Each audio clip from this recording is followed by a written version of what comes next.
A few years ago, I was caring for a woman I'll call Dorothy. I use a different name to protect her privacy.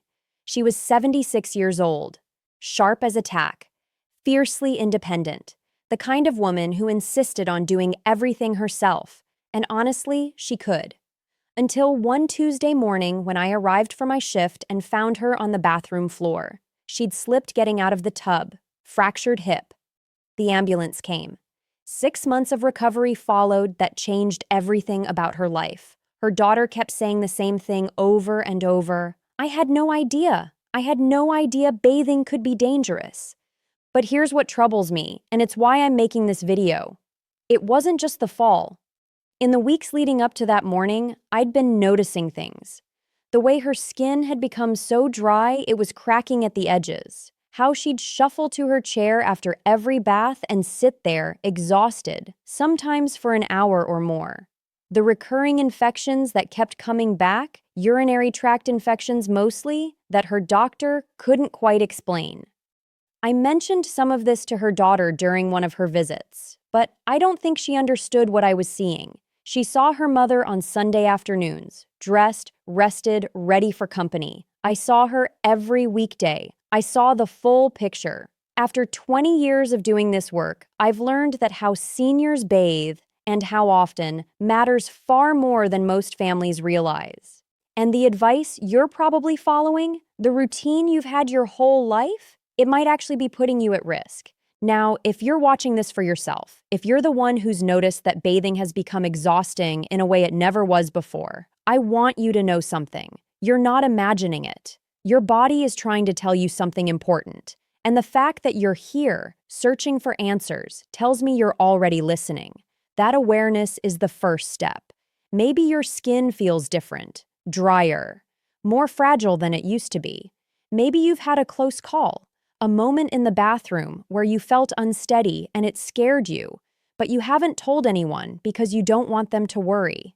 Maybe you're just tired after bathing in a way that doesn't make sense and you're wondering if this is normal. It's not just you. I've sat with hundreds of seniors who've experienced these exact same changes, and most of them didn't realize what their body was trying to communicate until something happened. If you're watching this about a parent or loved one, I need to say something to you too. The guilt you carry about not being there every day.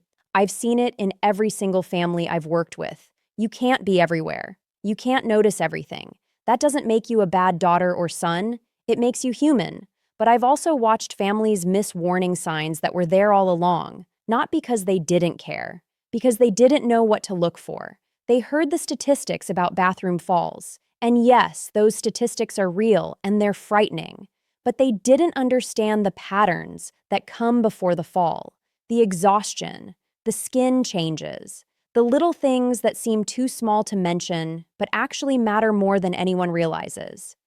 That's why I left institutional care and started making these videos. I was tired of watching families lose time they could have had together, tired of hearing I had no idea after something preventable had already happened. Tired of sitting with seniors who were struggling but didn't think anyone would understand. Dorothy's fall was preventable. The warning signs were there. Her body had been telling her and telling me that something needed to change.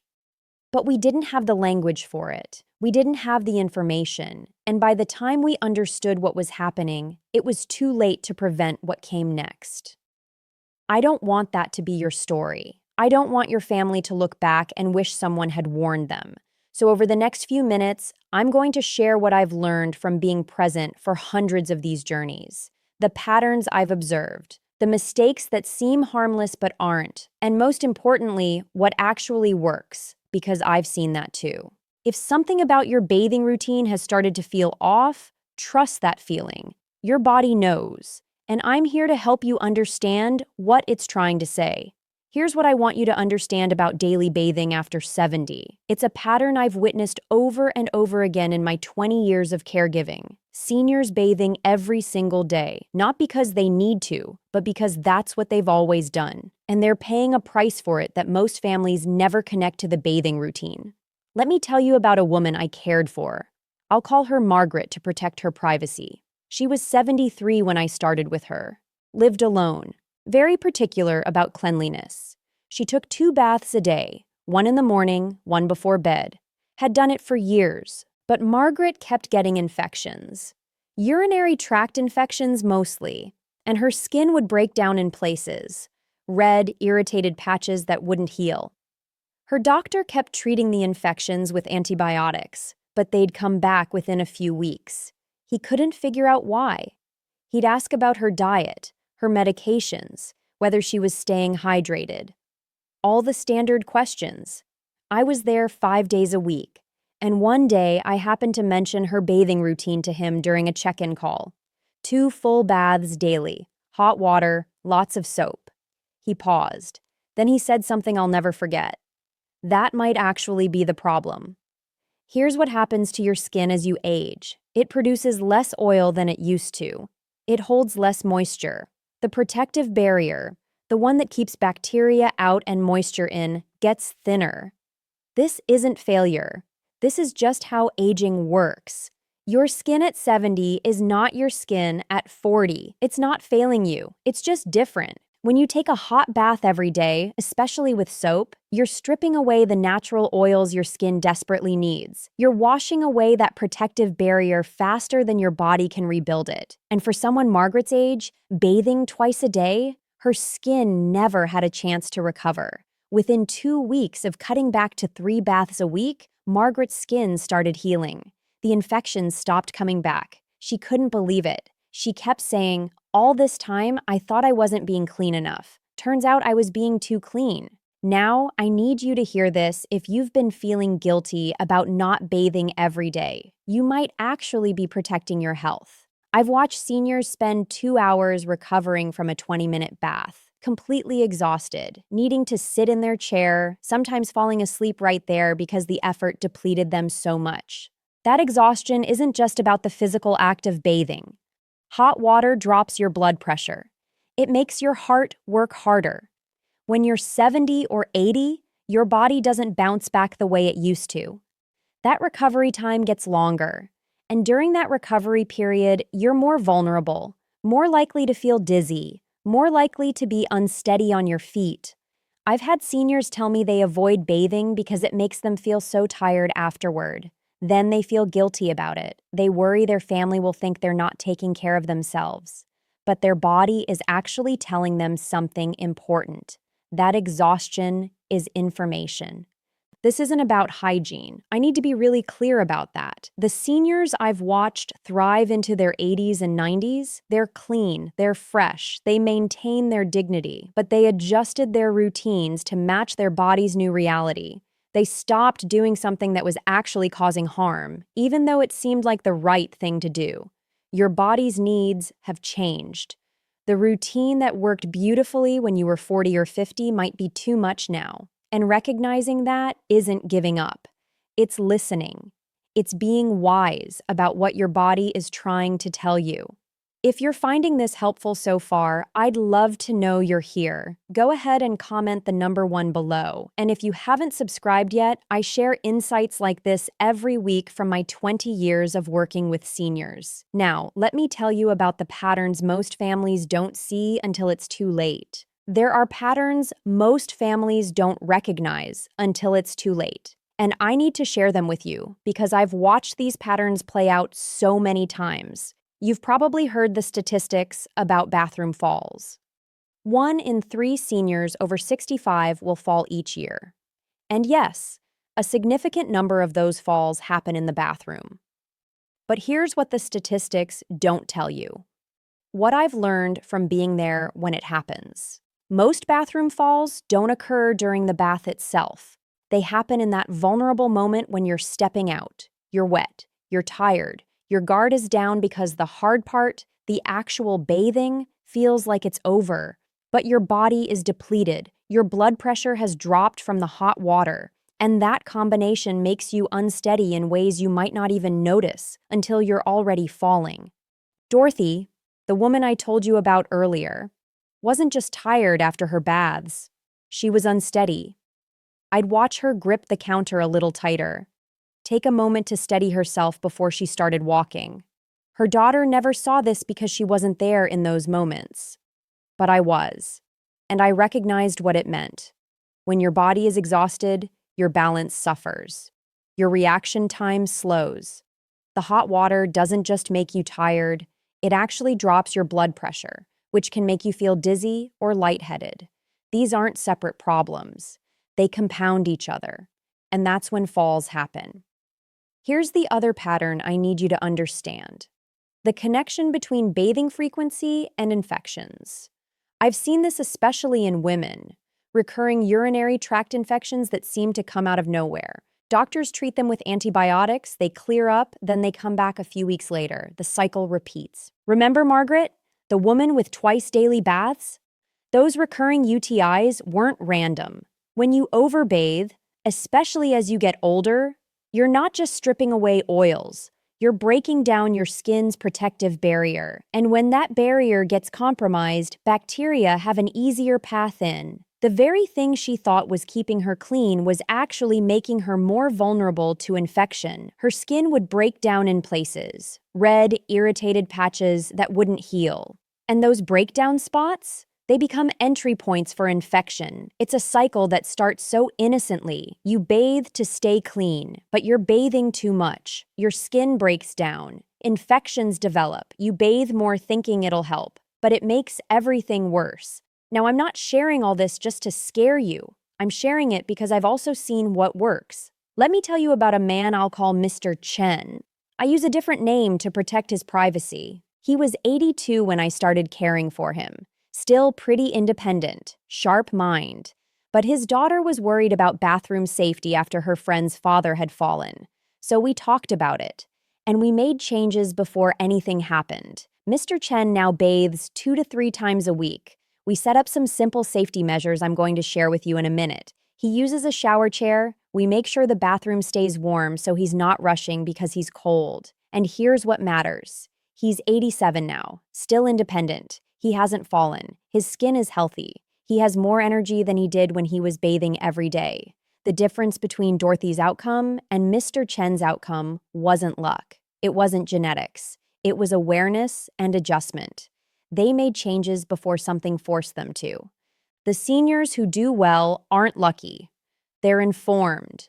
And they made adjustments while they still had the choice. They didn't wait for a fall or a serious infection to tell them something needed to change. They listened to the early signals. If you're watching this with a family member, this is what I want you to understand. You can't be there every day.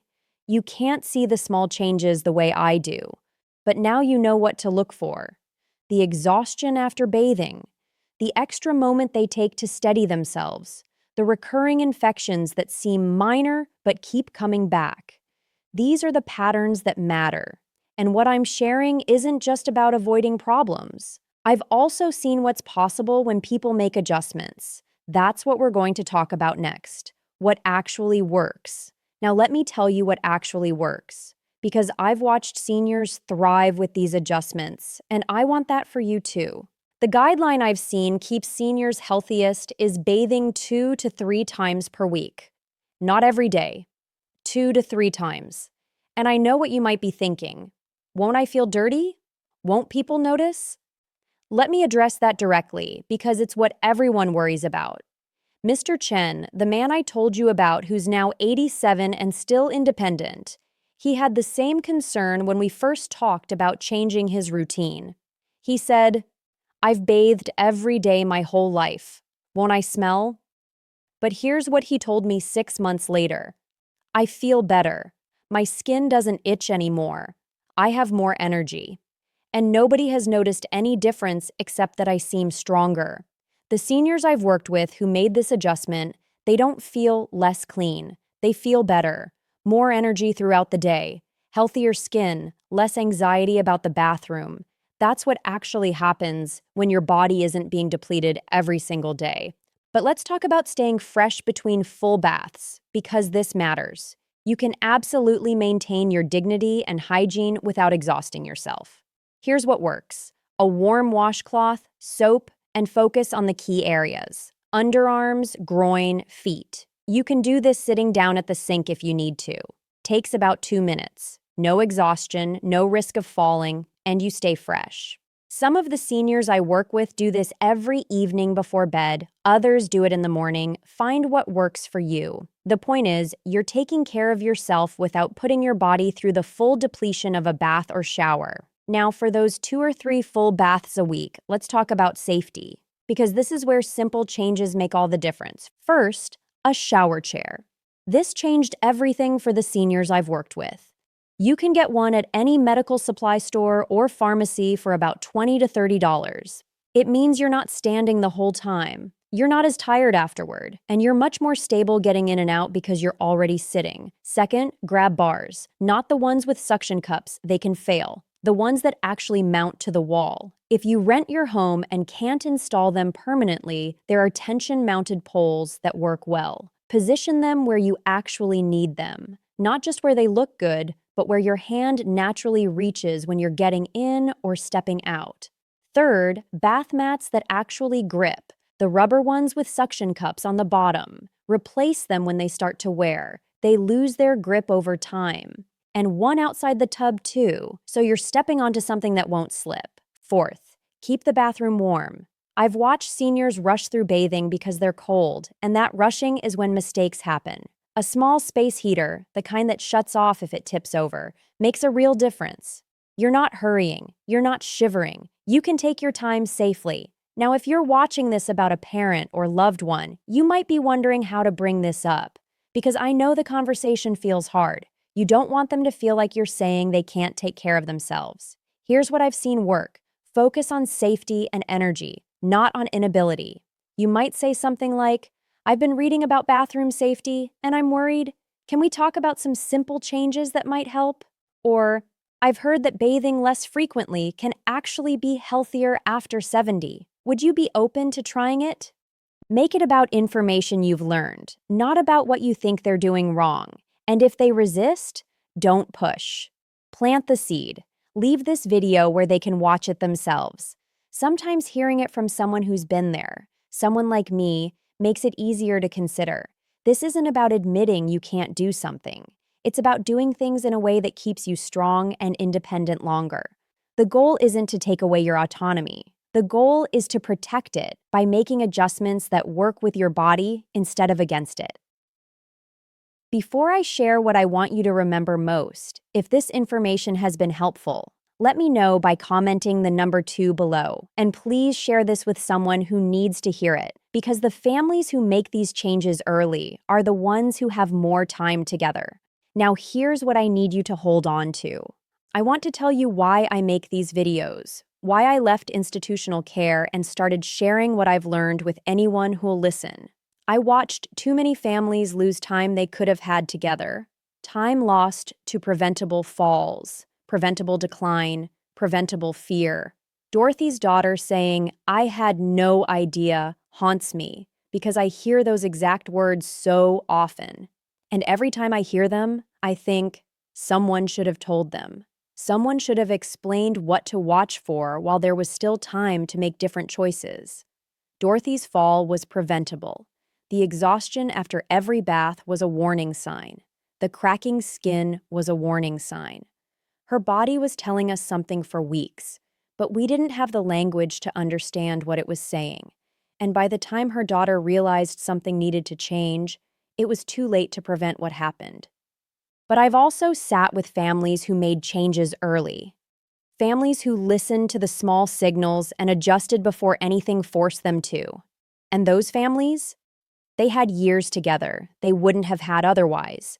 Years of independence, years of dignity, years of life lived fully instead of spent recovering. That's what's possible when you have awareness, when you understand the patterns, when you trust what your body is trying to tell you. If you're watching this for yourself, if you're the one who's been noticing changes and wondering if they matter, I need you to hear this. Your body changing isn't failure, it's life. We all age, our needs shift, our bodies ask different things of us than they used to. And listening to that, adjusting to match your body's new reality, that's not weakness, that's wisdom. You still get to make choices about how you move through this stage of life. You don't have to do things the way you've always done them just because that's how they've always been done. You can bathe 2 or 3 times a week instead of every day and be perfectly clean. You can use a shower chair and still be independent. You can ask for help with safety modifications and maintain your dignity. These adjustments don't take anything away from you. They protect what matters most, your ability to keep living the life you want to live. And if you're watching this about a parent or loved one, I want to say something directly to you. The fact that you're here, trying to learn, trying to understand how to help, that's love in action. You're doing the best you can with what you know. And I know you carry guilt about not being there every day, about not noticing things sooner, about feeling like you should be doing more. But you don't need to have all the answers. You just need to be willing to have the conversation, to share what you've learned here, to make small changes together. That's enough. You're enough. The patterns I've shared with you today aren't guarantees. I can't promise that if you follow every suggestion, nothing will ever go wrong. That's not how life works, and I won't pretend otherwise. But these patterns are based on 20 years of being present for hundreds of journeys. I've seen what works. I've seen who thrives. I've seen what makes the difference between families who have time together and families who lose it too soon. I've spent 20 years in this field because I believe the later years of life can be some of the most meaningful if we approach them with awareness and intention. If we pay attention to the signals our bodies send us, if we make adjustments that protect our strength instead of depleting it, if we have conversations that feel hard now but prevent regrets later, you're not alone in this journey. Whether you're the one experiencing these changes or the one watching someone you love go through them, there are people who understand. There's information that can help. There are choices you can still make. Take care of yourself. Take care of each other. Pay attention to the small changes. They're trying to tell you something important. Trust what you notice. Have the conversations that matter. And know that making adjustments isn't giving up. It's choosing to protect the life you still get to live. I'll see you in the next one.